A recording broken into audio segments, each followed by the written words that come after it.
Hello, nhớ dùng cho quý dùng cũng như số lên số tù đó. Nông nó chỉ của bù thea của tôi dọn đang nè. Chỉ nông nó chỉ tôi chuẩn để nó chỉ bùi xuống nhau đồ sâu nó xuống nó chỉ lưu hành nè. Chỉ muốn hình của khu chỉ nông nó chỉ dụ chỉ của bù thea của tôi dọn nè. Ô, nông nó chỉ của bùn đồ tôi ăn trà. Tao ý tăng xuống nó chỉ lái xuống chỉ luôn chi thế này giống như gì nè. Chỉ lúc xưa nó chỉ chỉnh bán xeอยู่bán mua này,อยู่จักcởi theo ua tạc cởi chơi theo gì mà mua này, số nó chỉ nhỏ xa hành này, chỉ giờ nó chỉอยู่bán mua xe thì mua du lịch trả này, thì họ chơi trong phong yêu số lên cho tụi họ bán xeอยู่sai sai nữa của mua du dùng đó. Giờ nó chỉ bán xe gì bèo cho xong nó mỏng đó, chỉ bèo nó một chỗ sáu gì mà đi sai nó xuống nó chỉ lưu hành nó chụp cái gì đó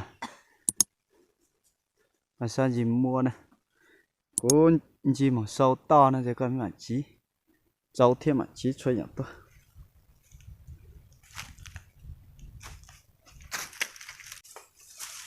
để nó chỉ tì kiền để xuống đan đây chụp cái gì nữa xuống nó chỉ lưu hành nữa thì sự bằng xe yếu chơi lúc xưa nó nè xuống nó chỉ lúc hay on đấy là cái ít mét này nè đấy là cái ít sữa nè thì sự đáng thì tầng khoảng này cái trò chọc phanh chẳng chọc phanh thì sao nè xuống nó mà lúc hành thì sự bạn chơi xe nữa giống một gì để trả đó.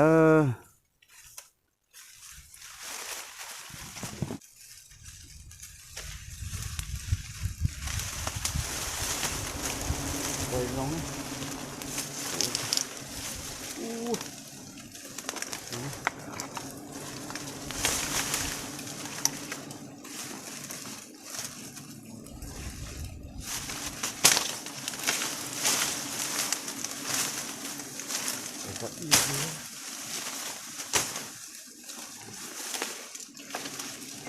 dòng sữa你正吃打一中了。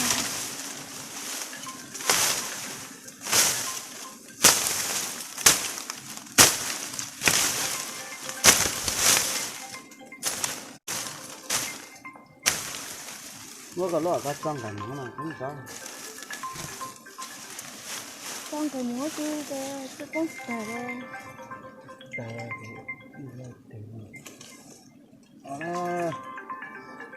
món tàu đủ quá. Mua sinh tồn đâu làm đâu. Lúc nào mà của dây rồi.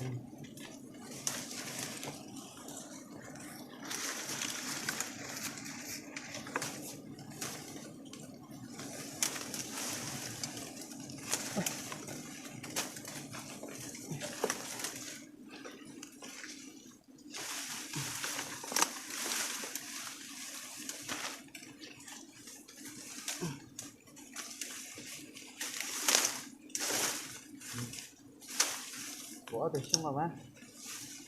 Bỏ từ xong á, phụ từ nhân đâu.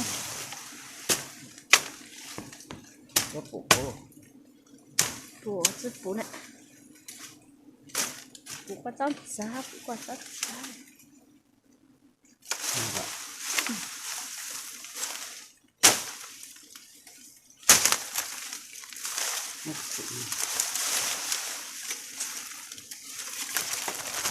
Rồi sao rồi xong rồi phụ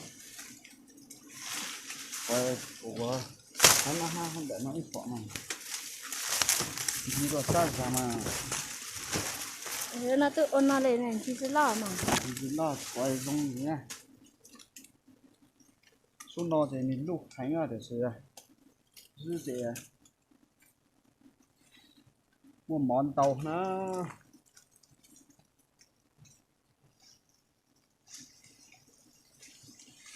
tại xin chiều để chấm máu cho vua nè chứ vô mà cho một cái nhón nó rất chưa nó là nó rất học tàng này hay dùng đồ cũ để nói của này chủ nó món tấu có chưa nó thấy tới lần chưa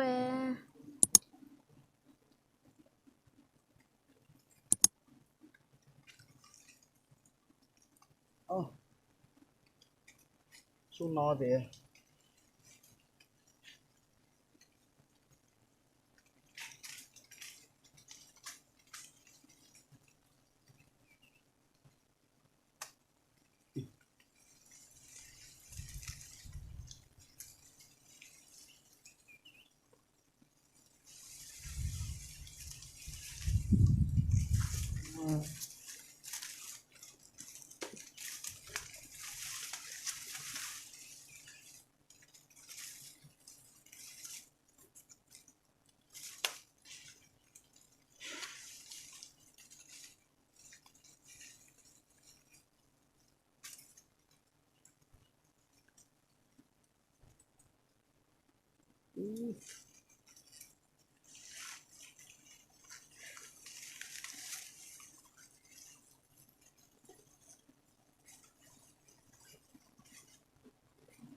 ít để các bạn thì tao thấy coi là gì à cho nó đang món tàu cho vừa nhựa cho nhiều có tí là đây mà đang muốn cho chun nó mà vừa để phải chỉ vừa để lại này là thấy cho chun nó mà